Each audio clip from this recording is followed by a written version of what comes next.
नमस्कार, मी पंजाब डकचे 15 तारखेच्या नंतर उन्हाचा पारा कमी होणार आहे. 40 अंशाच्या खाली पारा सरकणार आहे म्हणून हा अंदाज लक्षात.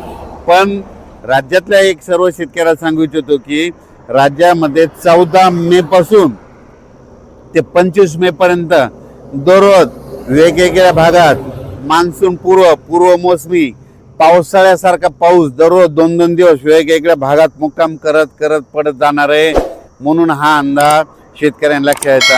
म्हणजे सांगायचं झालं तर ऊस ज्यांचा ऊस सुकत आहेत, ज्यांचे ऊस शेतकरी आहे त्यांच्यासाठी आनंदाची बातमी, हळद लागवडीसाठी आनंदाची बातमी. पण ज्यांच्या हळदी काढून ठेवलेले आहे त्यांनी मात्र 14 तारखेपर्यंत तुमच्या हळदी काढून घरी आणून ठेवा. कारण की राज्यामध्ये जसं गेल्या वर्षी 14 तारखेला 13 तारखेला पाऊस आला होता 13 मेला, यावर्षी देखील 14 मेला पाऊस येणार आहे.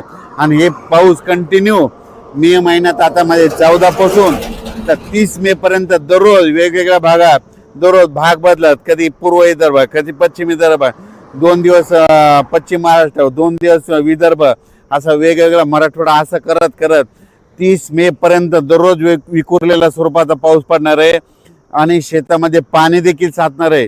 असा त्यामध्ये मेच्या 15 दिवसामध्ये म्हणजे 14 मे ते 30 मेच्या दरम्यान दररोज विखुरलेल्या स्वरूपाचा वेगवेगळ्या भागात पाऊस पडणार आहे म्हणून हा अंदाज सर्व शेतकऱ्यांना लक्षात द्यायचा.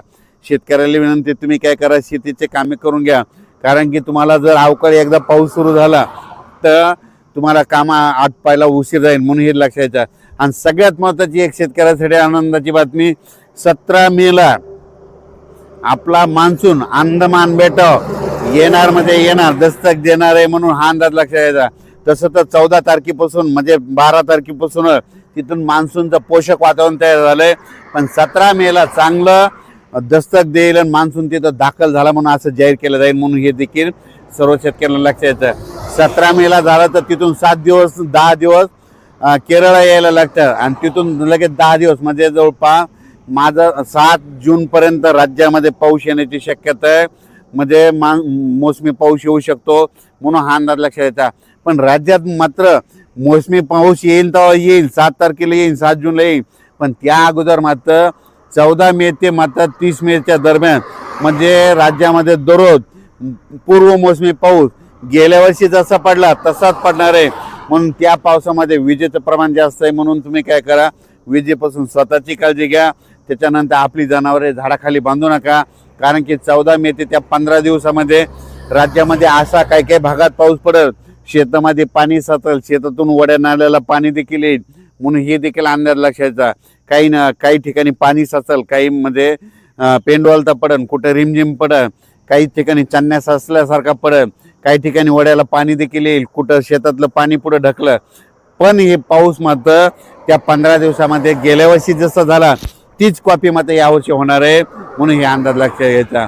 संत्र्याचे जे बगीचेवाले त्यांना तुम्ही ताण कसा द्यायचा तुम्ही तुमचं ठरवा. कारण की गेल्या वर्षी जसं पाऊस आहे तसंच आता देखील म्हणजे 14 मे ते 30 मेच्या दरम्यान येणार आहे म्हणून हे अंदाज लक्षात घ्यायचा. आज आहे 8 मे, आज आहे 9 मे आणि उद्या 10 मे. आज देखील विदर्भामध्ये वर्धा, नागपूर, भंडारा, गोंदिया, चंद्रपूर, यवतमाळ, वाशिम, हिंगोली, बुलढाणा, अकोला, अमरावती, नांदेड, परभणी, जालना, बीड, धाराशिव, लातूर, सोलापूर, सातारा, सांगली ह्या पट्ट्यामध्ये आज देखील रात्रीच्याला विजेच्या कडकडासह म्हणजे बऱ्याच ठिकाणी जिल्ह्याच्या ठिकाणी बऱ्याच 10-20 गावामध्ये अवकाळी पावसाची हजेरी लागलेली दिसत म्हणून हे लक्षात येतं. उद्या देखील अशीच परिस्थिती राहणार आहे. 11 पासून वातावरण निवळणार आहे म्हणून हे देखील लक्षात येतं. आणि त्याच्यानंतर सांगायचं उत्तर महाराष्ट्रात देखील आज मध्ये नाशिक झालं, नंदुरबार, धुळे जिल्ह्यात देखील आज देखील 9 तारखेला